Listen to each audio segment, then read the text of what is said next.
Right, go live on YouTube.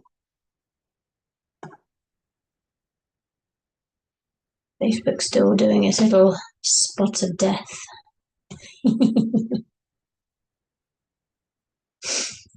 Okay, YouTube live, LinkedIn live.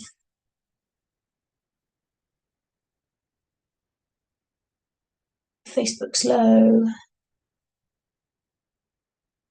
But getting there. I'm quite impressed my laptop is doing all of this. I know it's a bit in and out, but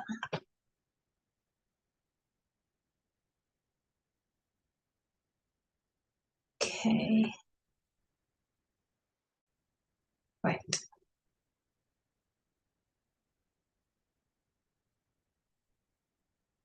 Go live on Facebook and we will click record.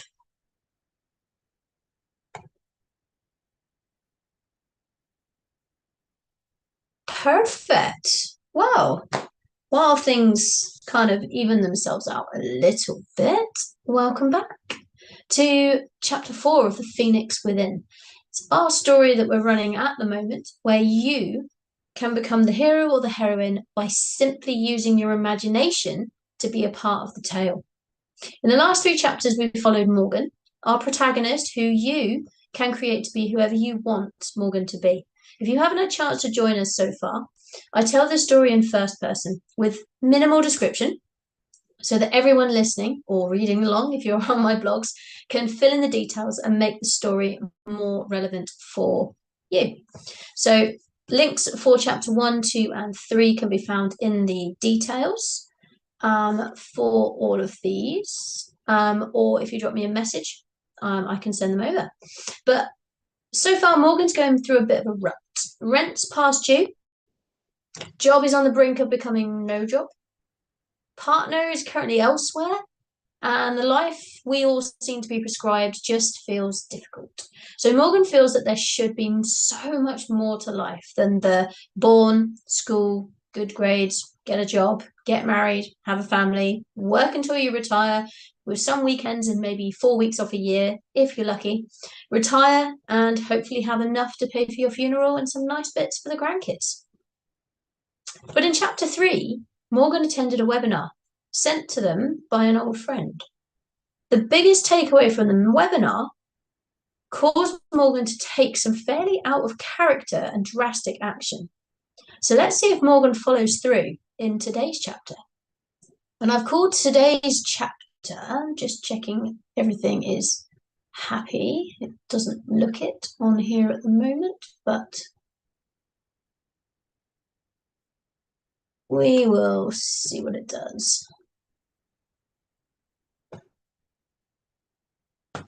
I can always put the recording up on Facebook later.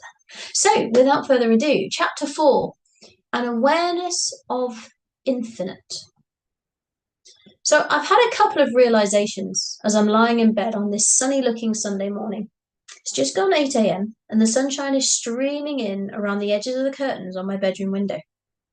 The last couple of days have been really good, like really good. I'm lying here wide awake, replaying both days in my mind. Yes, Friday started really badly. The soggy socks from that wobbly paving slab, the still unknown outcome of the company announcement, feeling generally bleh after waking up tired as I do most mornings. But it got better. Usually when my days start like that, they stay like that. Dinner goes down my top, stubbed toes, spilled hot drinks, sideways comment from a colleague. Do you have days like that? And don't even get me started on what toothpaste does on those days. So Friday was a good day in the end. I got a lot done towards the deadlines, and because the aerial was broken for the TV, I had time to read through those emails about the webinar and get some things done to prepare for it. Then Saturday morning was the best Saturday I've had in years. Got all my admin done, had a lovely walk, managed to avoid every single wobbly paving slab. Maybe I should daydream more often when I'm walking. And that webinar has really given me some things to think about, like the completely random spur-of-the-moment coffee shop job application. What was I thinking there? I know I don't do anything much on the weekends, but if I had a second job, will I even have time to sort the washing or relax and recharge ready for the day job during the week?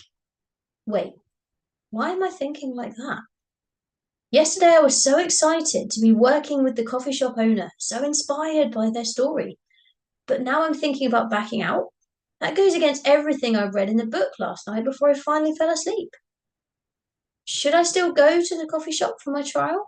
Well, I at least have to go and tell them it's not for me and that yesterday was a bit of a blip in my personality. It's only right to let them know, but I could really do with that extra money. And it won't impact on my other job in any way at all. And it definitely won't impact my weekend activities now that I'm single again. I'm going regardless. They said arrive at 10, so I better get up and sort it. Usual morning routine. Then I sit at the table with breakfast and a hot drink and read a bit more of Jen Sincero's book, You Are a Badass, which is a great book. And it says, as British philosophical writer and self-help pioneer James Allen states in the quote that opens this chapter, mind is the master power that molds and makes, and man is mind. We are the very thinking substance that was used to create us. Hello? How major is that? This is why positive thinking is all the rage and negative subconscious beliefs are so gnarly, and why meditation and learning to guide your thoughts and love yourself can change your life. Our thoughts are the most powerful tools we've got. I think, therefore, I can create awesomeness or horrendousness. But the bottom line is that it's through our thoughts that we create our realities. It's also why buying into whatever illusion you're living in the present moment, is selling yourself so short if it's anything less than what you truly desire. You created the reality you now exist in with your thoughts, which means you can use the very same power of thought to change it. As Wallace Wattles, author of The Science of Getting Rich, so brilliantly states, to think what you want to think is to think the truth regardless of appearances. To think what you want to think is to think truth. Is that not the best news ever? It doesn't matter what your reality looks like at the moment, because where you desire to be is the truth, the whole truth, and nothing but the truth. And if you fixate your mind on this truth, believe that it is real and already here, and take decisive action, it will manifest itself. Whoa. Again, I'm hearing that it is my thinking that creates my reality. And I guess that means that my eyes are either lying to me or they're giving me images that I'm not translating accurately in my mind. The next paragraph makes me laugh out loud as I keep reading. This is where most people dig in their heels and say something like, I am sitting in my ghetto-ass kitchen eating tuna out of a can with a plastic spoon, and you're telling me this isn't the truth? You're saying that the truth is that I'm hanging poolside with the President of the United States of America? If you truly desire to hang poolside with the President of the United States of America and are hell-bent in your mind and your actions to create it, it's the truth. So this is saying that my list of things that I wrote down that I want, I can actually have by believing I have it already.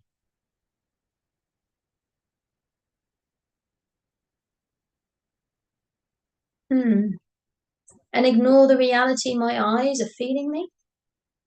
The capitalized letters on the next page grab my attention as I go to shut the book. The moment you have the audacity to start believing in the not yet seen, your reality will begin to shift. The following is hugely important, so please pay very close attention. It's even really highlighted in the book.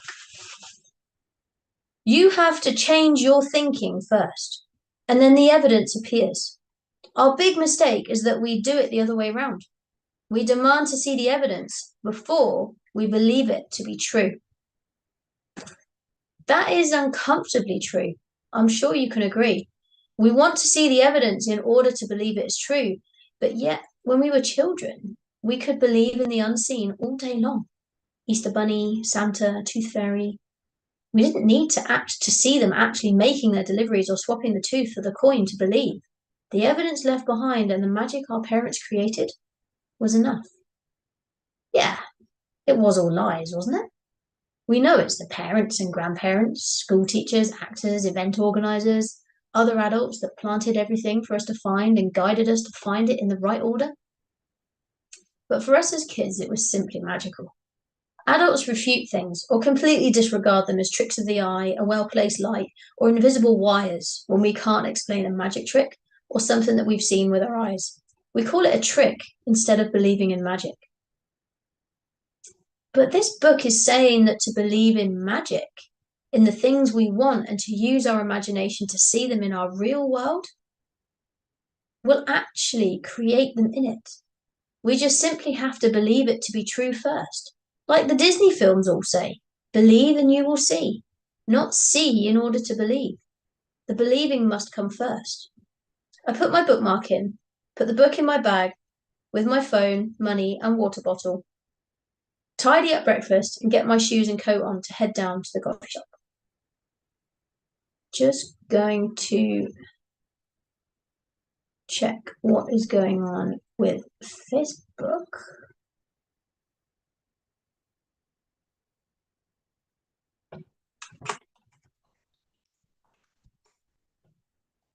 I don't think it's very happy this evening. But hey.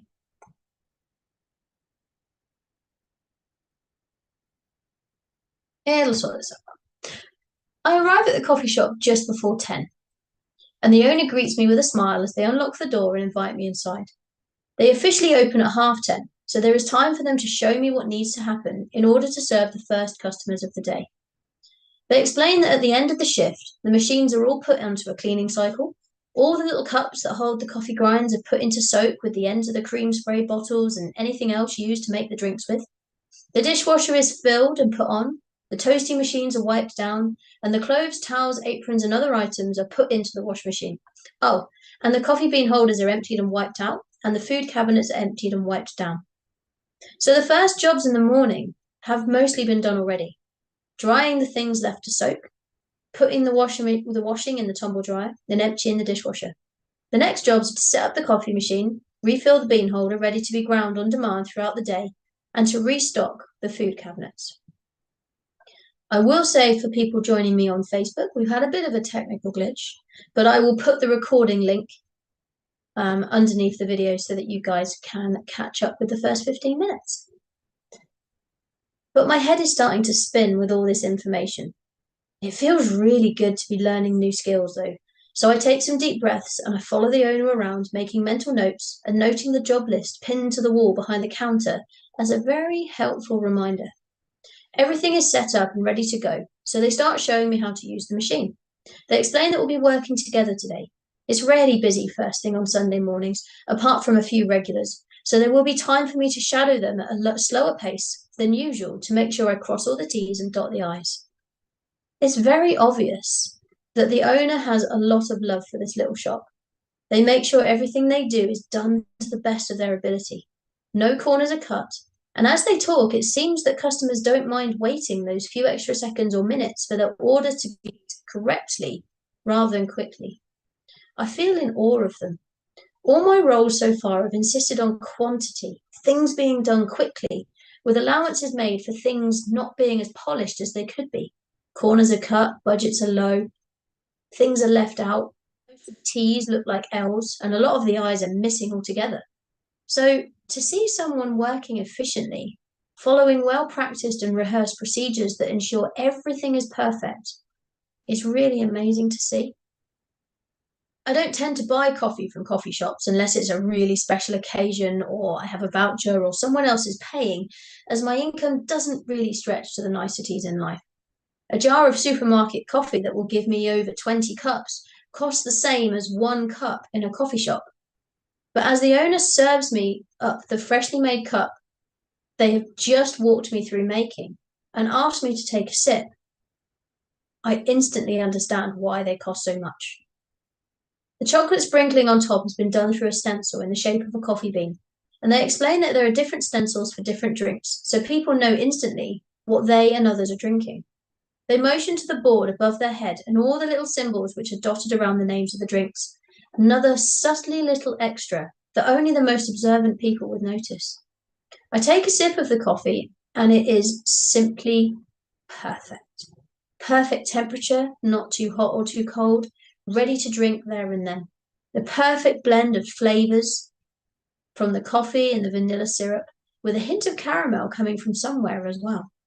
Perfectly frothy milk on top that also allows the chocolate sprinkling to infuse down into the coffee as I take another sip. The owner smiles as they say, "Now that's how you make coffee." I nod my head, and they turn their heads slightly to one side. They must have seen something in my eyes or face that betrayed the thoughts running away as I take another sip. It's too good to stop. I couldn't make a coffee this good.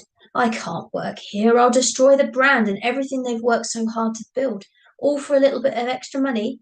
I need to go. Come and sit for a minute, they say, and motion me towards a table as they add a tea bag to another cup of hot water. You're having doubts? I almost choke on the coffee as the words reach my ears. How can they possibly know what I was thinking? You're thinking that you will not be able to do this. No experience, no training, starting work today, possibly also thinking about your other job and whether you have time for this as well. As they spoke, it was like they were literally reading my mind.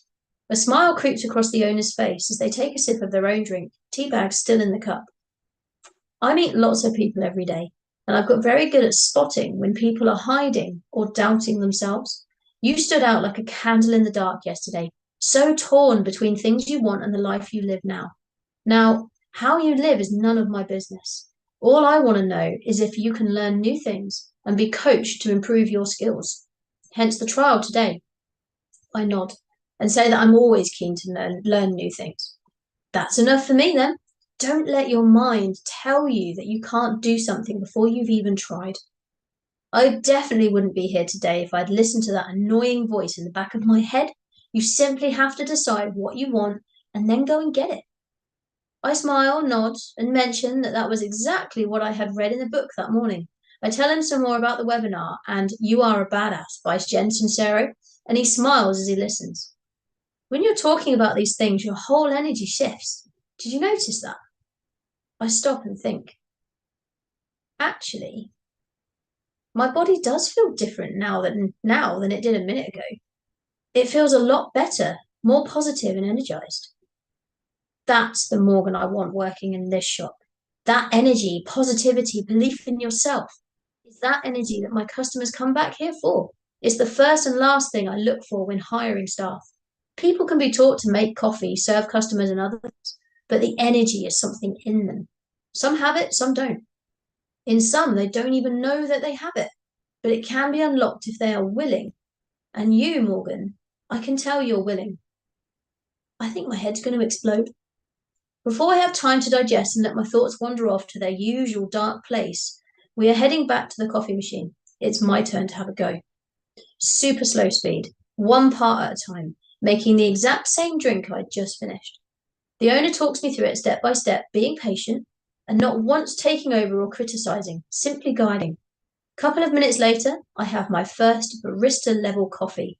They ask me to try it and give my honest feedback. I take a couple of sips. The difference is subtle but obvious, and I say so.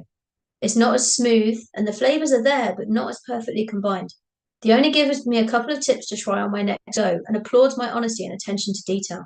The fact I can tell the differences and speak about them seems to make them very happy, and they remind me that this is the first coffee I've made using this machine and technique, and that the customers will hardly notice the difference. I feel very proud. The owner goes to unlock the door and turn the open and close sign round, ready for the first customers who are waiting patiently outside. Both come in with big smiles, place their newspapers down on the table in the window, and come to the counter to order. I watch, smiling, taking note of the conversation, the way the owner greets them by name and offers other options to their usual order, and then smiles as the customers just ask for their usual. I'm introduced and asked to prepare the pastries onto clean plates, with a napkin beneath them and arranged a certain way. Very particular in this establishment, one customer remarks as they watch the owner making the drinks while explaining how to sort the food and tray layout. I smile and say it's amazing to see someone so in love with their craft. The customer agrees and welcomes me to the team before walking back to their table to wait for their order. The rest of the day goes very smoothly. I'm able to choose anything I like for my lunch on the house, and I get to practice making drinks to sample myself during quiet periods. By the end of the day, I'm trusted to start making drinks for customers, and they all seem happy with my creations. There are lots of conversations going on at all times, and the whole shop has a wonderfully positive vibe to it. People talk openly with the owner about what they did at work or about the new businesses they're setting up or their family, and they engage as if they've known these people for years. Some of them they have. There is a very loyal customer base at each of the shops, and the owner visits each one at least once a week, but definitely enjoys their Sunday in this one the most. I have even had lots of conversations myself as I wiped down tables, delivered orders, fetched sugar pots, extra milk, spare fork, napkins. It was a real breath of fresh air for me today. As I turn the open close sign to close at the end of the day, I notice a book tucked down the side of the chair in the window. I pull it out and pass it to the owner, who notices a bit of paper, takes a look, and then hands it back to me. I think this is for you. I pause and look at the book before taking it and sliding out the note. To the new staff member, let the wisdom of these pages lead you ever further down this new path. I look forward to tasting your creations next Sunday. I look at the owner and they smile. The older gentleman, who spent most of the day in that chair, took a shine to you. He spoke to me when you had your break and asked if he could leave you a gift. I look again at the book, Think and Grow Rich by Napoleon Hill. I flick through a few pages and note the publication date of the early 1900s. My mind is racing. I never get given things, and today I've had nothing but compliments. So are you okay to pop in a couple of evenings after work this week? We open till 8 on Tuesdays and Thursdays if you fancy it. Then maybe Saturday afternoon and all day Sunday? I nod my head, put the book in my bag and carry on helping with the evening routine so everything is ready for the morning.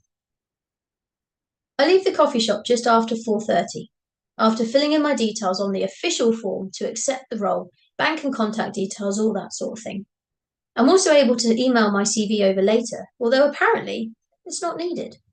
It's a nice evening, and I've had more than enough to eat and drink today, so I'm not overly hungry. I was also given one of the croissants as I left as well, because it wouldn't be any good by tomorrow. So I decided to head over to the park to enjoy the last of the sunshine and flick through my new book.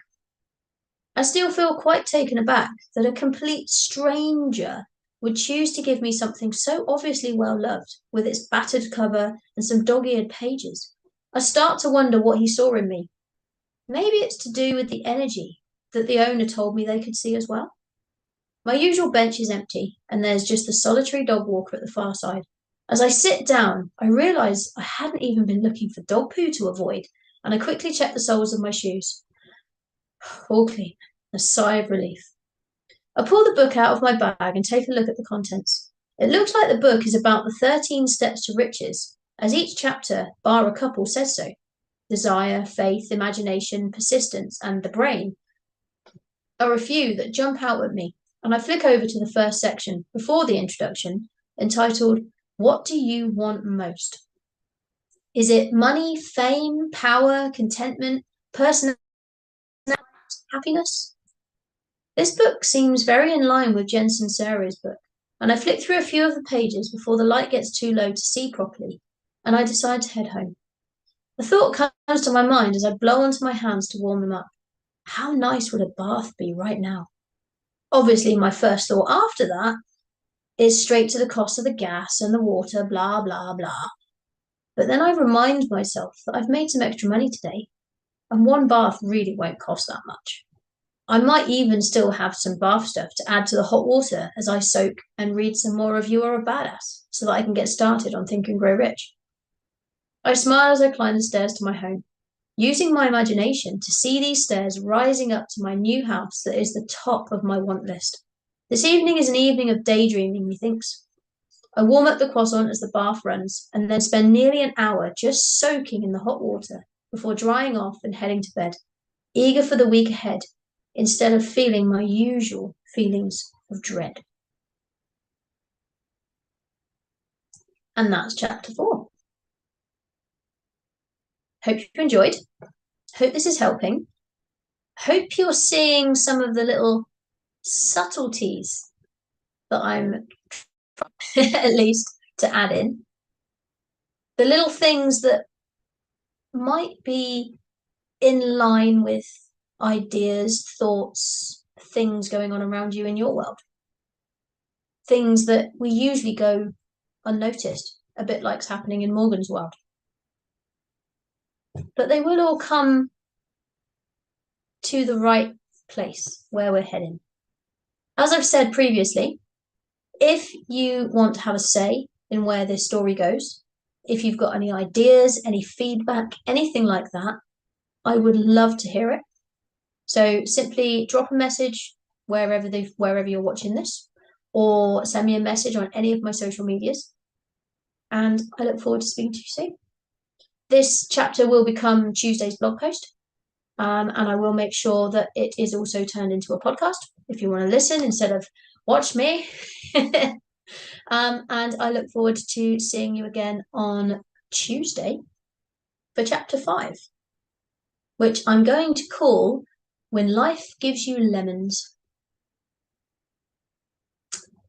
Life doesn't always go in the right direction, does it? And this story is no different.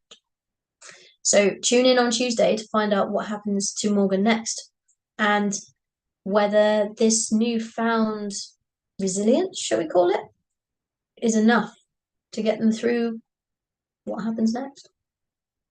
Have a great rest of your evening, and I look forward to seeing you on Tuesday. Have a good one.